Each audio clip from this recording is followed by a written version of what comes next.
Welcome to my YouTube channel. നമ്മൾ PSC പരീക്ഷകൾക്ക് വേണ്ടിയിട്ട് നമ്മൾ പ്രിപ്പറേഷനാണ് നടത്തിക്കൊണ്ടിരിക്കുന്നത്. അതിൽ റിവിഷൻ പോകുന്നത് ഏറ്റവും വലിയ അത്യാവശ്യമുള്ള കാര്യമാണ്. നമ്മുടെ റാങ്ക് നിർണ്ണയത്തിൽ ഏറ്റവും ഇമ്പോർട്ടൻ്റ് ആണ് റിവിഷൻ്റെ പങ്ക്. അപ്പോൾ നമ്മൾ ഇന്നലെ പഠിച്ചത് യൂറോപ്യന്മാരുടെ വരവിൽ ശരിക്കും പോർച്ചുഗീസുകാരുടെ ആഗമനത്തെ പറ്റിയിട്ടാണ് പഠിച്ചത്. അപ്പോൾ നമ്മളിത് കുറച്ച് കൺഫ്യൂസിങ് ഫാക്ട്സും അതുപോലെ തന്നെ കാര്യങ്ങളൊക്കെ പഠിച്ചിട്ടുണ്ടായിരുന്നു. അപ്പോൾ നമ്മളെന്താ റിപ്പീറ്റ് ചെയ്ത് നമുക്കൊന്ന് റിവിഷൻ ചെയ്തിട്ട് പോകാം. ഓക്കെ. പറങ്കികൾ എന്നറിയപ്പെടുന്നത് പോർച്ചുഗീസുകാർ. പരന്ത്രീസുകാരാരാണ്? ഫ്രഞ്ചുകാർ. ലന്തക്കാരാരാണ്? ഡച്ചുകാർ അല്ലെങ്കിൽ നെതർലൻഡുകാർ. വെള്ളക്കാരെന്നറിയപ്പെടുന്നതോ? ബ്രിട്ടീഷുകാർ. യവനർ എന്നറിയപ്പെടുന്നതോ? ഗ്രീക്കുകാർ. ഷീമക്കാർ എന്നറിയപ്പെടുന്നതോ? അത് ഇംഗ്ലീഷുകാരാണ്. പിന്നീട് നമ്മൾ പഠിച്ച എക്സ്ട്രാ പോയിന്റ് എന്തായിരുന്നു?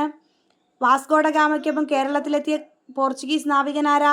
Alvaro Velho. വാസ്കോഡ ഗാമയ്ക്കൊപ്പം കേരളത്തിലേക്ക് എത്തിയ പോർച്ചുഗീസ് നാവികനാരാ? Alvaro Velho. വാസ്കോഡ ഗാമ സഞ്ചരിച്ച കപ്പലിൻ്റെ പേര് സെൻറ്റ് ഗബ്രിയേൽ. വാസ്കോഡ ഗാമ ആദ്യ യാത്രയിൽ അനുഗമിച്ച കപ്പലുകൾ Saint Raphael and the Berrio.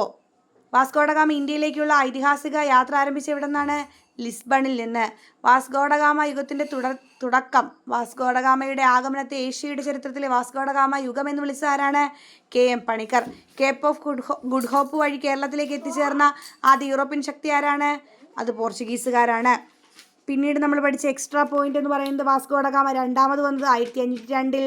Vasco da gamma അവസാനമായിട്ട് വരുന്നത് 1524. അടക്കം ചെയ്തിരിക്കുന്ന Saint Francis church Kochi. Vasco da Gama എന്ന സ്ഥലമുള്ളത് എവിടെയാണ്? ഗോവയിലാണ്. ഇന്ത്യൻ മഹാസമുദ്രത്തിലെ സേനാധിപതി എന്ന് വാസ്കോഡ ഗാമ വിശേഷിപ്പിച്ചത് മാനുവൽ രാജാവാണ്. ഇത്ര കാര്യങ്ങളൊക്കെയാണ് നമ്മളവിടെ പഠിച്ചു വെച്ചതല്ലേ. പിന്നീട് ഫ്രാൻസിസ്കോ അൽമേഡയെക്കുറിച്ച് പറഞ്ഞായിരുന്നു. അപ്പോൾ നമ്മളെന്ത് പറയാം? ഇന്ത്യയിലെത്തിയ ആദ്യ Portuguese viceroy Francisco de Almeida. ഇന്ത്യയിൽ നീലജല നയം നടപ്പിലാക്കിയത് ബ്ലൂ വാട്ടർ പോളിസി ആരുടേതാണ്? അൽമേഡയുടേതാണ്. അത് നമ്മൾ പറഞ്ഞാണോ? പിന്നെ ബുക്കർക്കിൻ്റെ കാര്യം പറഞ്ഞിട്ടുണ്ടായിരുന്നു. ബുക്കർക്കിനെ പറ്റി പറയുമ്പോൾ ഇന്ത്യയിലെ രണ്ടാമത്തെ പോർച്ചുഗീസ് വൈസ്രോയി ആയിരുന്നു ബുക്കർക്ക്. ഇന്ത്യയിൽ മിശ്ര കോളനി സമ്പ്രദായം നടപ്പിലാക്കിയത് ബുക്കർക്കായിരുന്നു. അതുപോലെ തന്നെ നോക്കിക്കേ, പള്ളിപ്പുറം കോട്ട നിർമ്മിച്ചത് ബുക്കർക്കായിരുന്നു.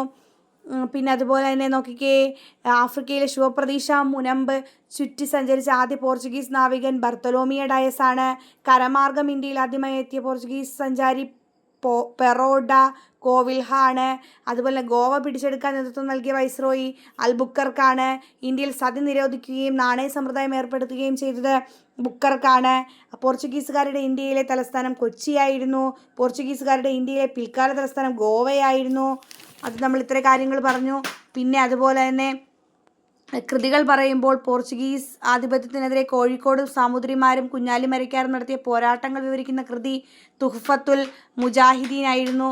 അത്രയ്ക്ക് ഓക്കെ അല്ലേ. പിന്നെ കുഞ്ഞാലിമരയ്ക്കാരുടെ കാര്യം പറഞ്ഞു. കുഞ്ഞാലിമരയ്ക്കാർ ഒന്നാമൻ്റെ യഥാർത്ഥ നാമം കുട്ടി അഹമ്മദ് അലി. കുഞ്ഞാലിമരയ്ക്കാർ രണ്ടാമൻ കുട്ടി പോക്കർ അലി. കുഞ്ഞാലിമരയ്ക്കാർ മൂന്നാമൻ്റെ യഥാർത്ഥ നാമം പട്ടുമരയ്ക്കാർ. കുഞ്ഞാലിമരയ്ക്കാർ നാലാമൻ്റെ യഥാർത്ഥ നാമം മുഹമ്മദ് അലി മരയ്ക്കാർ. ഇത്ര കാര്യങ്ങളാണ് പറഞ്ഞത്. പിന്നെ ചാലിയം കോട്ടയിലെ വിജയത്തെ പ്രകീർത്തിച്ചുകൊണ്ട് 16-ാം നൂറ്റാണ്ടിൽ എഴുതപ്പെട്ട അറബി കാവ്യം ഫത്ഹുൽ മുബീൻ രചിച്ച ഭാഷ അറബി. പിന്നെന്താണ് നമ്മൾ പറഞ്ഞത്? ചാലിയൻകോട്ട അല്ലേ. ചാലിയൻകോട്ടയുടെ കാര്യം പറഞ്ഞപ്പോൾ എന്താണ്? പോർച്ചുഗീസ് ഗവർണർ ആരായിരുന്നു ചാലിയൻകോട്ട പണിതത്? നൂനോ ഡ കുൻഹ ആയിരുന്നു. ഇത്ര കാര്യങ്ങളൊക്കെയാണ് നമ്മളിതിനകത്ത് പറഞ്ഞു വെച്ചത്. പിന്നെ നമ്മൾ ഡച്ചുകാരെ എക്സ്പ്ലെയിൻ ചെയ്യുകയും ചെയ്തു. പിന്നെ കുഞ്ഞാലിമരയ്ക്കാർ മ്യൂസിയം പറഞ്ഞിട്ടുണ്ടായിരുന്നു, ഇരിങ്ങൽ, വടകര. ഓക്കെ, ഇത്ര കാര്യങ്ങളാണ്. താങ്ക്